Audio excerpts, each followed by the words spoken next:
Bonjour à tous, c'est parti pour les ateliers du mois de juillet. Donc 3 nouveaux projets du fait maison ce mois-ci. Alors aujourd'hui, on va faire le pain de mie maison. Vous allez voir, c'est super simple et puis c'est bien meilleur que les pains de mie industriels, ça je peux vous l'assurer.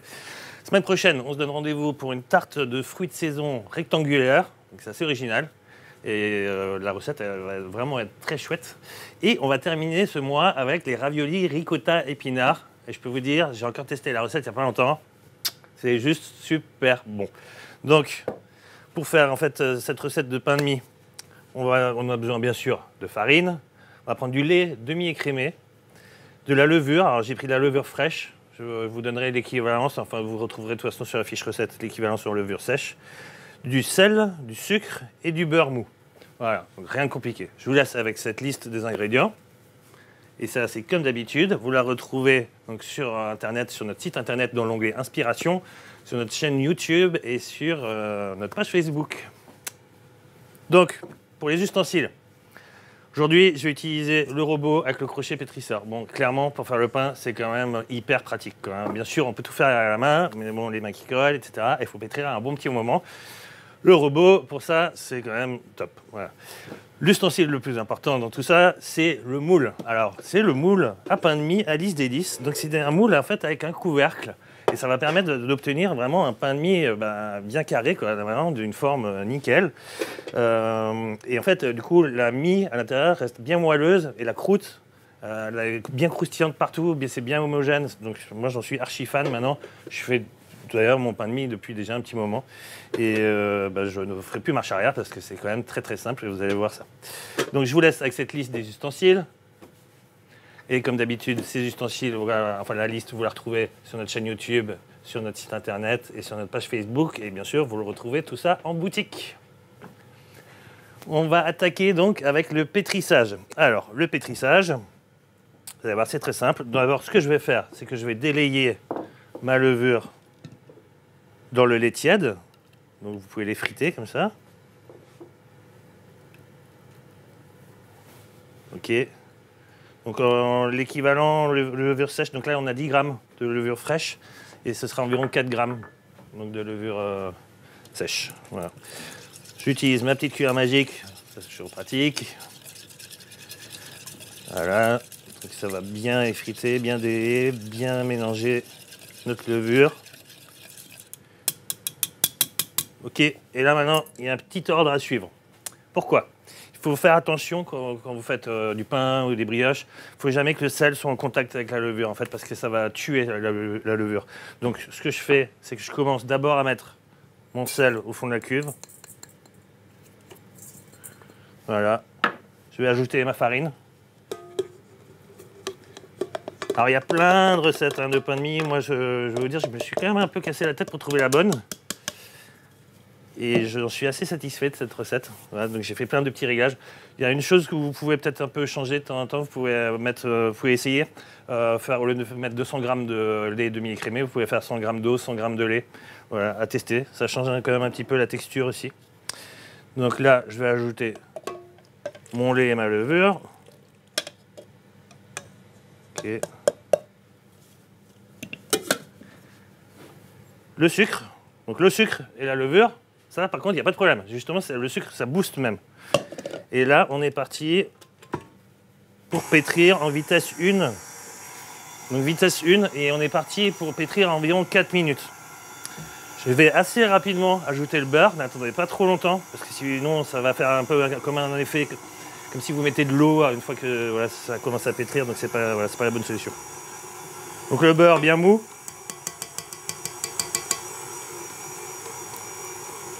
Mettez pas un beurre trop dur, parce que sinon ça va pas bien se mélanger.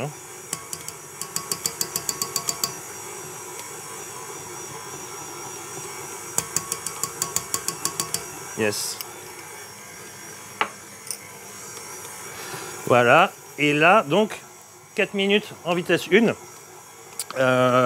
Et après, on va passer en vitesse 2 pour environ 8 minutes. Donc je ne vais pas faire tout le pétrissage là, parce que le robot en plus il fait un petit peu de bruit. Voilà, donc là je vais le laisser et je terminerai un petit peu plus tard. Moi, j'ai déjà une pâte que j'ai déjà faite. Donc, une fois que vous avez terminé le pétrissage, il faudra couvrir avec un linge humide ou avec du film alimentaire et vous laisser quasiment doubler la pâte. Hein. Donc, dans une pièce avec un environnement un petit peu chaud, ou alors vous pouvez allumer votre four et puis le stopper tout de suite et l'utiliser un petit peu comme une chambre de pousse. Mais environ 1 heure de pousse et la pâte va quasiment doubler. Donc ça, c'est déjà fait. Alors, je vais vous montrer cette pâte. Et donc, ce qu'il faut faire, là, maintenant, c'est la travailler un tout petit peu. Et puis après, on va la mettre dans le moule. Je vais fleurer mon plan de travail. Si vous arrivez maintenant, je suis en train de faire un pain de mie maison. Voilà, et le pain de mie, eh ben, c'est juste super bon. Quand c'est fait maison, c'est encore meilleur. Voilà, du coup, moi, je me prépare en fait mes pains de mie. Je les tranche et je les congèle. Voilà, et puis le matin, je me sors 2 tranches et puis un petit coup au grille-pain. C'est nickel. Alors, il y a une petite chose qui est importante à faire avec ce moule à pain de mie. D'ailleurs, un petit mot quand même sur ce moule à pain de mie. Voilà, c'est le moule Alice Délices. Donc, il est manufacturé en France à Jouer-les-Tours par Gobel. Gobel, c'est quand même une référence dans le monde de la pâtisserie et de la cuisine. Et c'est vraiment un moule hyper sympa. Et en plus, on peut faire plein d'autres choses avec. Hein. Donc, c'est vraiment un moule multifonction. Vous pouvez très bien faire des cakes dedans. Vous pouvez faire des pains de mie aussi, mais sans le couvercle, hein, tout simplement. Je l'ai utilisé déjà aussi il n'y a pas tellement longtemps pour faire un pâté en croûte. Enfin bon, donc voilà, c'est vraiment multifonction. On peut faire plein de choses. Et ce qu'il faut faire, donc il a un revêtement. Mais moi, je vous conseille quand même, et ça, vous pouvez regarder, hein, c'est un petit peu partout, c'est le petit conseil qu'on donne, il faut quand même le beurrer un petit peu. Et il faut le beurrer, même... Alors, attendez, tac, je m'assure. Voilà, je vais y arriver. Il faut beurrer aussi sous le couvercle. Et je vais vous dire pourquoi. Donc d'abord, je vais commencer déjà. Donc je prends mon petit pinceau en silicone. Celui-là, maintenant, je pense que vous le savez, j'en suis juste archi fan. Il est hyper pratique. Et je vais bien beurrer toutes les faces. Donc, ça prend un instant. Pourquoi on le beurre aussi? En fait, dans le pain de mie, il y a peu de matière grasse. Hein. Il y a quand même un petit peu de beurre, mais pas énormément. Donc, c'est quand même bien de mettre une petite couche. Et en fait, on va beurrer aussi sous le couvercle. Donc, pourquoi? Alors ça, il y a toujours des gens qui me demandent à la boutique pourquoi. Eh bien, c'est super important parce qu'on va faire notre dernière pousse dans le moule. Avec le couvercle qui ne sera pas complètement fermé. Et en fait, on va le fermer au bout d'un moment, le couvercle. Donc, la pâte, elle aura poussé. Et pour pas que ça dégaze, en fait, c'est bien que ça glisse bien. Et du coup, c'est important de beurrer aussi le couvercle. Donc, on va sortir notre pâte. Voilà, elle est bien. Là. Elle a chauffé, hein, elle est juste nickel. Ok. Donc là, je vais dégazer. Voilà. On dégaze bien. Ok, et là, on va un tout petit peu la travailler. Voilà. Ça, je le fais, ça va lui donner du corps aussi.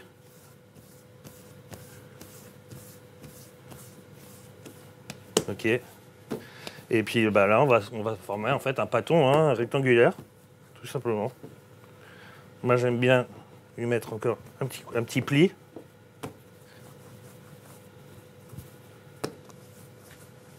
Ok. Et on va aller déposer ce pâton directement dans le moule. Ouais, c'est super rapide. Hein. Ok. Et là, maintenant, ça va pousser encore. Hein, ça va pousser, ça va être relativement rapide. Hein, donc environ 30-40 minutes, toujours dans un environnement un petit peu chaud. Donc vous fermez votre couvercle et vous le laissez ouvert comme ça environ. Donc vous recouvrez soit avec du film alimentaire pour pas que ça croûte en fait, hein, pour pas que ça sèche, ou alors avec un torchon humide, voilà, un linge humide.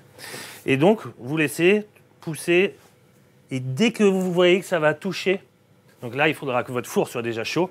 Donc on préchauffe le four à 220 degrés. Dès qu'on voit que ça va toucher, tac, on ferme. Et là vous pouvez le mettre dans le four. Et donc là, vous baissez la température du four à 185 degrés. Ça, c'est important aussi, parce que sinon, 220, ça va être un petit peu trop. Et c'est parti pour 40 minutes de cuisson. Au bout de 40 minutes, vous sortez votre pain, on le sort, on le tapote. S'il sonne creux, c'est qu'il est déjà bien cuit. Donc là, il n'y a pas de problème. Et là, ce qu'il faudra faire, je vais vous montrer. J'en ai un qui sort du four que j'ai fait ce matin. Je l'ai mis sur une grille de repos, sur une grille de refroidissement, et c'est pas pour rien. C'est parce que cette dernière étape s'appelle le ressuage. Donc, on va poser notre pain, et l'humidité va s'évaporer Et en fait, vous allez garder une croûte bien croustillante. Si vous le mettez sur une assiette, en fait, eh ben, ça va ramollir en dessous. Voilà, c'est pas ce qu'on veut. Donc là, il est beau. Je peux vous dire, ils sont super bons. Moi, je vais m'en couper un petit bout. Voilà. Et là, je peux vous dire, hein, mais quand on voit ça, mais c'est fini les pains industriels. Hein. Voilà, et moi, je m'éclate maintenant. J'en ai déjà fait aux figues, aux noix, aux graines, aux pavots. Enfin, faut faire plein de trucs après. Hein. Voilà, donc je vais en couper un bout. Voilà. Ça, c'est le bruit que le pain de mie industriel ne fera jamais. Alors, je ne sais pas si vous allez voir vraiment, mais on a quand même une mie qui est aérée. Voilà, et là, hein, franchement, je ne sais pas combien je fais de tranches, mais je dois faire environ 25 tranches. C'est ça, de toute façon, il fait 25 cm, donc ça fait environ 25 tranches. Ça fait déjà quand même pas mal de tranches pour le petit-déj. Et ben là, ouais, voilà, là, c'est vraiment, on voit que c'est aéré et c'est nickel, quoi. Et une petite chose aussi. Si jamais, ça peut arriver, ça m'est déjà arrivé. Si jamais, quand vous mettez votre moule dans le four, si jamais ça déborde un petit peu de pâte, bon, vous l'enlevez, c'est pas grave, quoi. N'ouvrez pas le moule. Voilà. C'est aussi une histoire de levure et c'est aussi une histoire de timing. Donc, n'attendez pas, quand vous voyez que ça touche, n'attendez pas que le four, là, en fait, votre four, il faut déjà qu'il soit chaud. Hein, donc, il faudra mettre tout de suite le pain de mie dedans. Parce que sinon, ça va trop pousser, en fait. Hein. Et du coup, ça risque de déborder un tout petit peu. Mais bon, ne vous inquiétez pas, c'est pas un problème. Donc, moi, je vais le goûter, clairement. Et je vais faire le gourmand. Je vais me mettre un petit peu de beurre. Comme au petit-déj. Ouais, il est trop bon. Mais je suis content parce que j'ai trouvé le bon équilibre. Sucre, sel. C'est pas toujours facile. Mais avec un tout petit changement, ça peut changer plein de choses, en fait. Ouais, super bon. Ouais. Ça n'a rien à envier d'un pain de mie de boulanger, hein. Je peux vous le dire. Hein. Et les pains de mie de boulanger, j'aime bien les boulangeries, hein, mais les pains de mie de boulanger, des fois, c'est pas donné non plus, quoi. Voilà, en tout cas, là, je peux vous dire, le pain de mie industriel, vous l'oubliez. Donc, c'est l'achat d'un moule. Et après, c'est quelques petites matières premières, vous voyez, hein, c'est pas grand-chose. Donc, l'atelier, il est déjà terminé. Ça, je vais m'empresser de le faire goûter aux collègues, parce que je sais qu'à mon avis, ils vont bien aimer aussi. Hein, c'est parfait aussi pour un petit croque-monsieur maison. Juste nickel. Donc, je vous donne rendez-vous mercredi prochain. Alors, mercredi prochain, on fait une tarte rectangulaire aux fruits de saison. Alors, aux fruits de saison, je vais vous dire tout de suite ce qu'on va faire. On va faire abricot, romarin. C'est juste très bon. Voilà. Allez, moi, je pars avec ma petite tranche et je vous donne rendez-vous mercredi prochain.